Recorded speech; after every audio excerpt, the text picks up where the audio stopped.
Alright,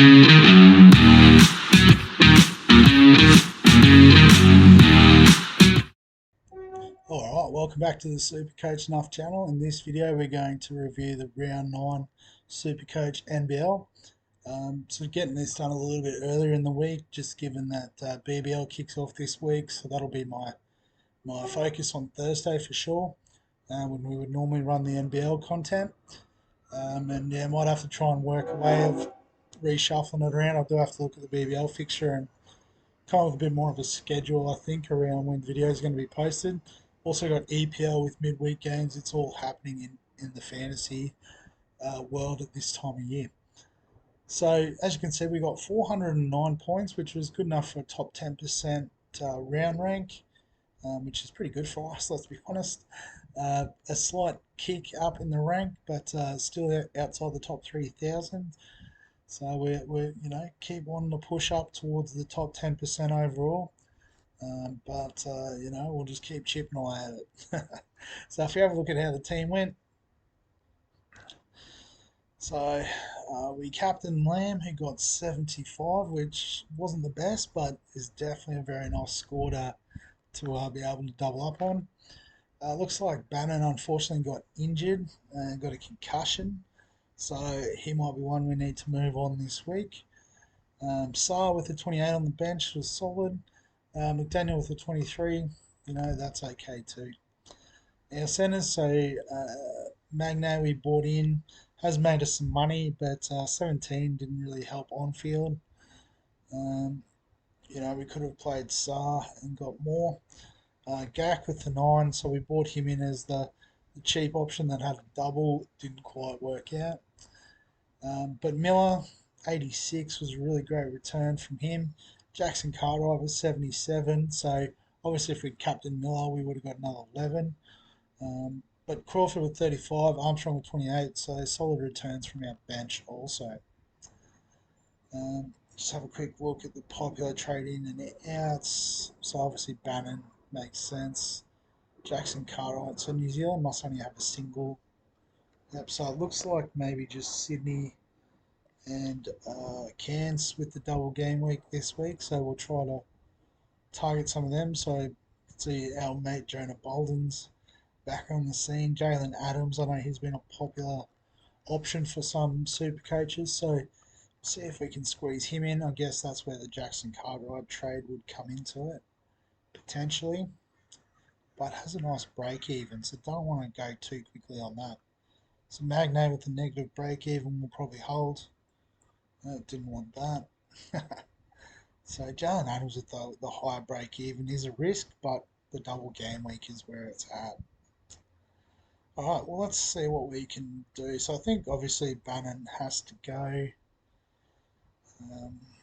And I'm pretty sure Adams was just a guard, so we don't have a forward to flick up.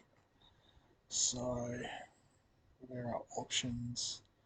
Could get another sort of swing player like Pinder's always been handy. Let's have a look at Sydney and Cairns options only, see what we can get. Yeah, so we got Valentine is that guard forward dual position. Bobby Clintman, he hasn't been spectacular the last few. 26 3-round average, 5-round average of 37. So we might have missed something there. So Tajir McCall, why did he score so much? He's pretty expensive, so might not be able to swing it. Well, what's Crawford's break even, like 29? That's still okay. But I think he might be the one we sacrifice for Jalen Adams rather than Jackson Cartwright, perhaps. That's helpful. It tells us that we've got that 325 to spend, so can't afford Hogg. Jalen Galloway, he's been a bit flat since his early season kickoff.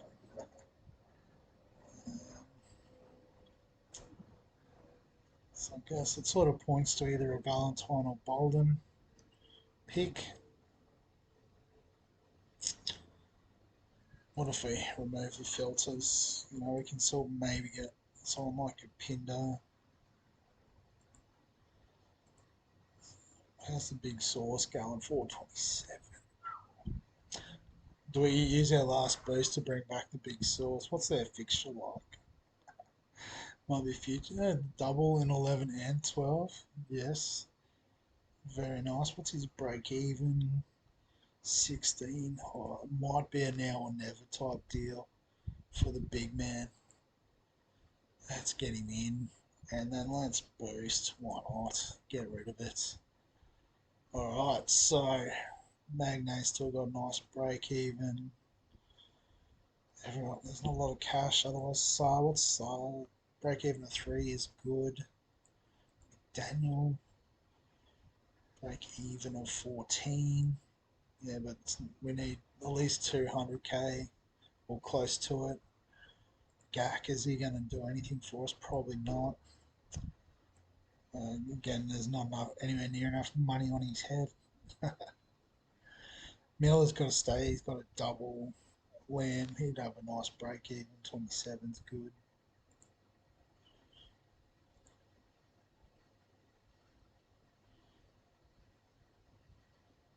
And Magne, you know, -6. So I think really it's got to be Saar we get rid of, and we just look for a cheap option. What can we afford? Players I can afford. Lucky old break. You know, still chugging along at that cheap price.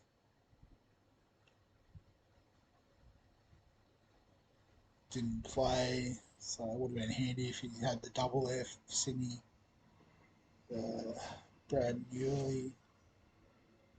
Yeah, there's not a lot of action going on there, is there? What about if switch it up to the centres? Even less to choose from. Okay.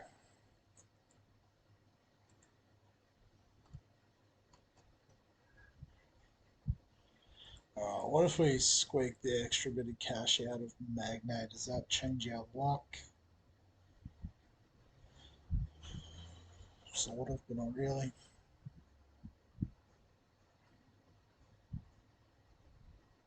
Josh Roberts, 51. How did that? What's that about? What are you about, buddy? So he's averaged 8.2 and he's just gone off with the 51, which makes the others pretty yuck, I'd imagine. But look, we might just go it. Just it's how we get the big sauce in. It's how we get the big sauce in, I suppose. Then do we have the stones to play him this week in the starting lineup? So I'd say it's fair to say these four a lot. I just realised that's the issue. We've got Adams on the bench. I might have to find another way. I guess it is Jackson Cartwright that goes. So Cartwright, Crawford, and Bannon. Swing that Magne up so we can get big sauce in. Find Jalen Adams in. And then we've still got a fair bit to play with. So if we go back to the players I can afford and we'll look at the doubles. So not much in the gut. What if we swing McDaniel down? Yeah, I thought we could get Bolden or something like that. Clearly not. Let's get rid of the players we can afford. So just missed by about 8k. It's not ideal. Alright.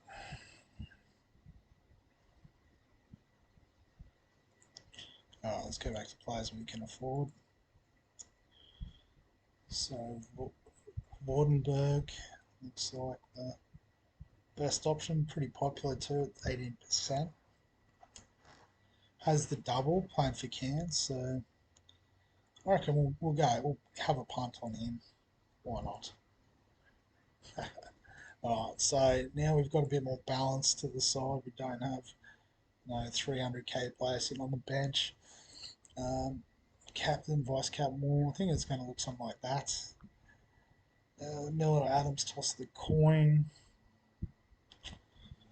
Probably help if I actually knew how the teams were doing. I should do some research. I just saw this Roberts is the most popular trade in this week. Is he a forward? Maybe we'll undo that one. We'll follow the pack. Update the trade. What was he from Cairns? Sold by around 9 points. Okay, get him in.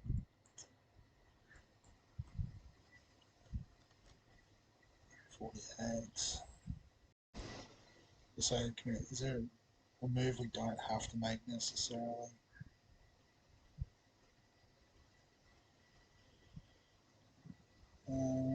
Cancel. Yeah, because I think we had to bring McDaniel down to make that happen, didn't we?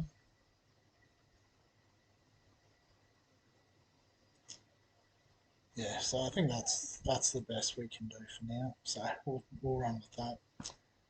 All right, but yeah, we'll leave it at that. Again, well, actually, we won't leave it at that. We'll get the league head to head. So ringed. I don't know how to pronounce that second part. Andrew's team, we'll say, got us by quite a bit. So let's see who he had.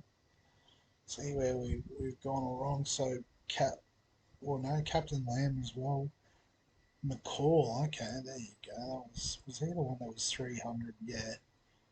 Tajir McCall, so he looks like a good pickup.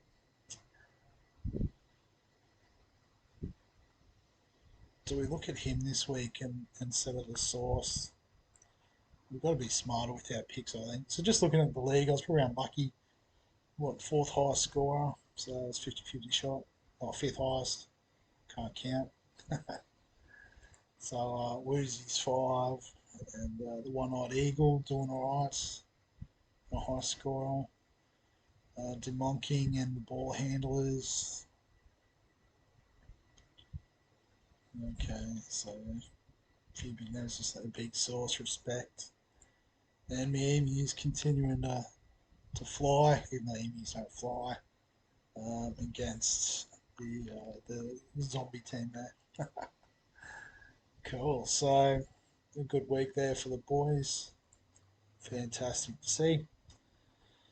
But yeah, we'll wrap it up there. So as always, if you've got any comments or thoughts, feel free to add them below this video. If you enjoy the NBL content, remember give us a like, subscribe to the channel for all the content. As we said, it's all happening at the moment, so get on board. And other than that, we'll catch you in the next one.